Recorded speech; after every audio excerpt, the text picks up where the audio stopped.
Halo semuanya, pada video kali ini kita akan membahas mengenai materi sistem gerak pada manusia. Nah, sebelum kita lanjut ke materi, yuk kita ketahui terlebih dahulu apa saja kompetensi dasar dari materi sistem gerak pada manusia.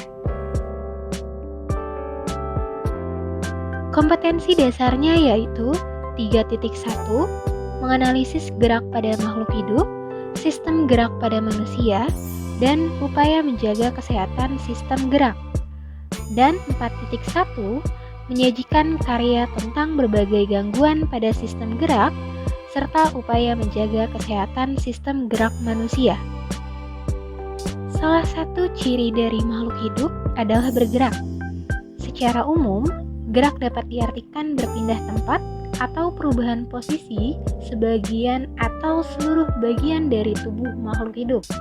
Namun, pernahkah kalian bertanya, mengapa manusia bisa berdiri tegak dan bergerak dengan leluasa? Kira-kira apa ya yang berperan dalam gerak pada manusia? Sistem gerak pada manusia. Kemampuan melakukan gerakan tubuh pada manusia didukung adanya sistem gerak yang merupakan hasil kerjasama yang serasi antar organ sistem gerak seperti rangka atau tulang, persendian, dan juga otot. Rangka atau tulang.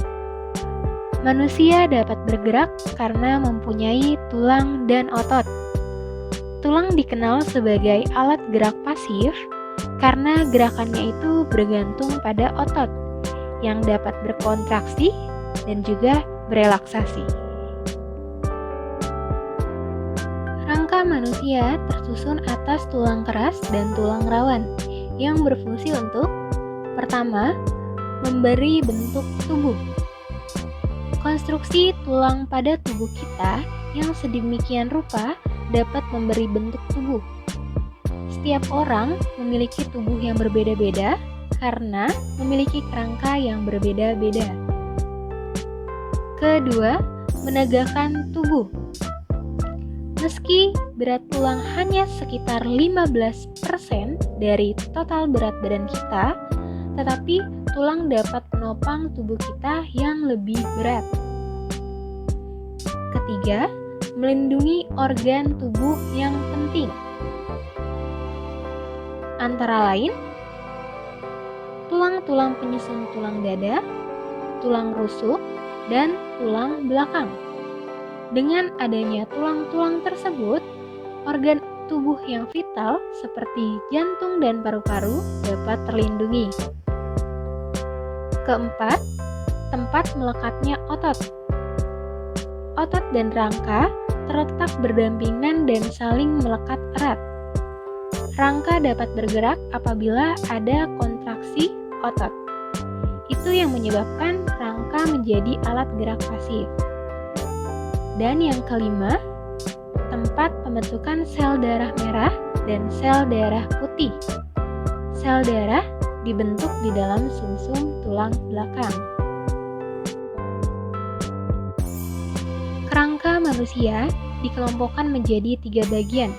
Pertama, bagian tengkorak, kedua, bagian badan, dan ketiga, bagian anggota gerak. Bagian tengkorak. Tulang tengkorak adalah sekumpulan tulang yang membentuk struktur wajah dan kepala, sekaligus melindungi otak dari benturan. Tulang tengkorak bisa dibagi menjadi 2 kelompok utama, yaitu bagian kepala dan bagian muka atau wajah. Pada bagian kepala terdiri dari 1 tulang dahi, 2 tulang ubun-ubun, 1 tulang kepala belakang, 2 tulang baji, 2 tulang pelipis, dan 2 tulang tapis.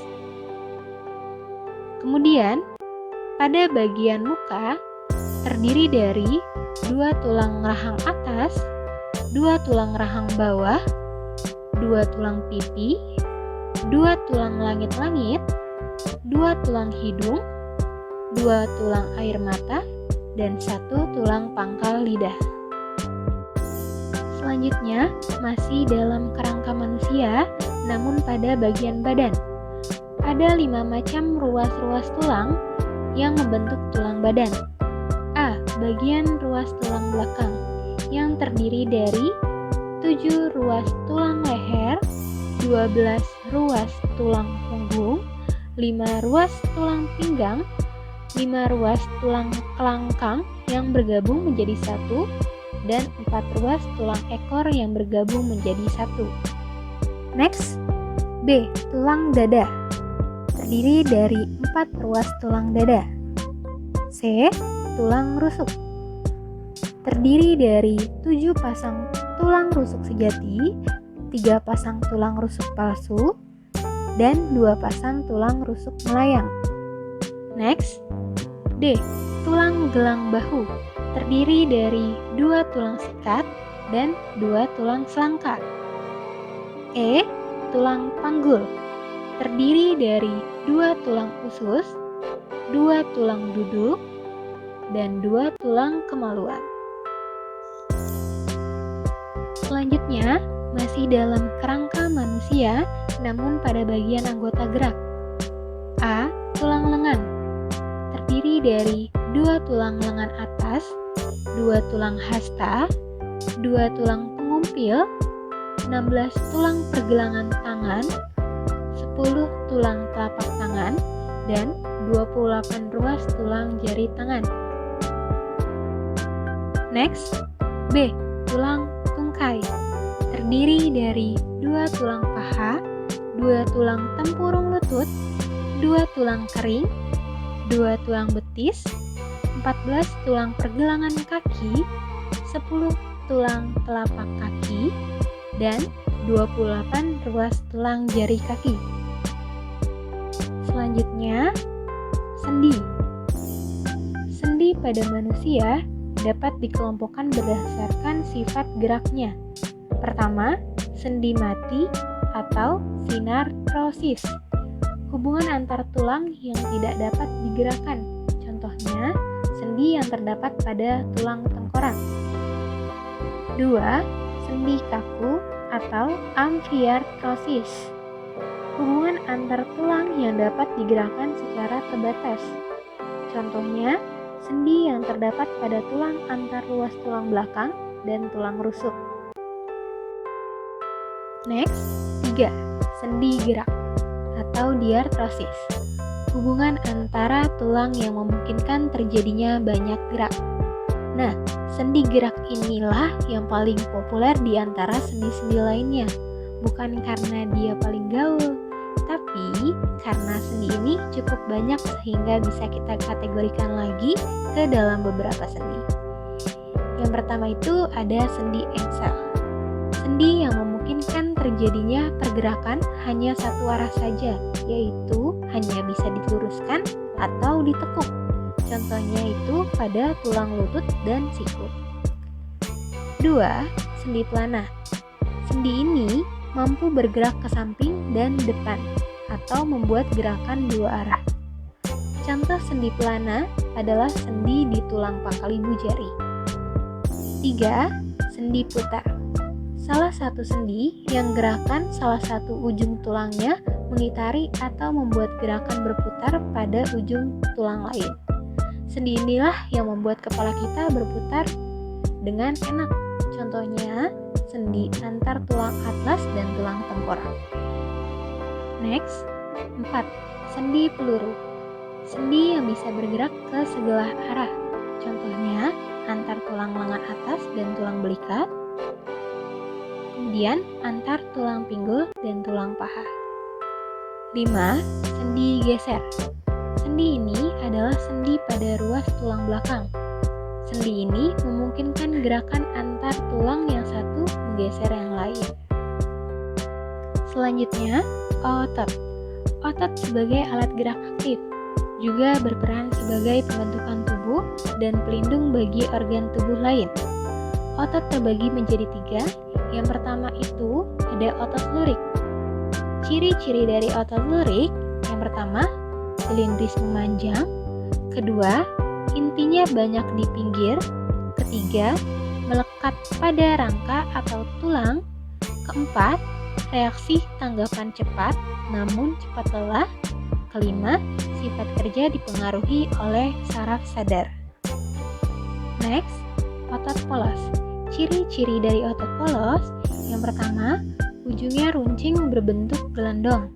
Kedua, inti satu di tengah. Ketiga, menyusun semua organ kecuali jantung. Keempat, reaksi tanggap lambat, tak cepat lelah. Kelima, sifat kerja dipengaruhi oleh saraf tak sadar. Next, otot jantung. Ciri-ciri dari otot jantung, yang pertama, silindris memanjang dan bercabang. Kedua, inti sel terletak di tengah. Ketiga, reaksi tanggap lambat, tak cepat lelah. Keempat, sifat kerja dipengaruhi oleh saraf tak sadar. Kelima, hanya terdapat di jantung. Kemudian, kita lanjut ke latihan soal. Soal yang pertama. Pernyataan yang tidak benar tentang rangka adalah A. Rangka sebagai pelindung organ-organ penting bagi tubuh. B. Rangka sebagai tempat melekatnya otot. C. Rangka terbentuk dari bagian nitrogen. D. Rangka memberi bentuk tubuh. Jawabannya adalah C. Rangka terbentuk dari bahan nitrogen. Untuk pembahasannya, rangka manusia itu mempunyai berbagai fungsi antara lain untuk bergerak ketika dikehendaki oleh otot, memberi bentuk tubuh, menjaga agar organ tubuh tetap berada di tempatnya, melindungi organ-organ penting tubuh seperti otak, jantung, dan paru-paru, tempat melekatnya otot, menegakkan tubuh, tempat pembuatan sumsum, menghasilkan sel darah di dalam sumsum tulang. Namun, dari pernyataan tersebut yang tidak sesuai atau tidak benar itu yaitu pada pilihan jawaban C, rangka terbentuk dari bahan nitrogen. Next, soal yang kedua. Perhatikan perbedaan ciri-ciri otot lurik dan otot jantung berikut. Dari tabel tersebut, perbedaan sifat otot jantung dan otot polos yang benar ditunjukkan oleh nomor A 1 dan 2, B 1 dan 3, C 2 dan 4, D 3 dan 4. Jawabannya adalah C 2 dan 4. Untuk pembahasannya, perbedaan ciri otot jantung dan otot lurik yang benar itu dapat dilihat pada tabel berikut ini.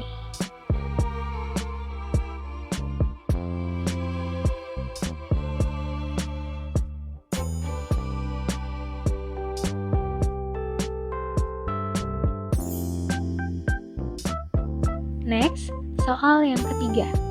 Perhatikan gambar sendi berikut. Gerakan yang dapat dilakukan oleh tulang Y adalah A.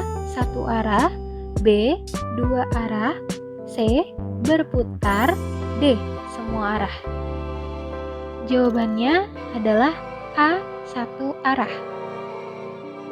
Untuk pembahasannya, gambar pada soal menunjukkan tulang paha dengan tulang betis yang ditunjukkan pada tulang Y.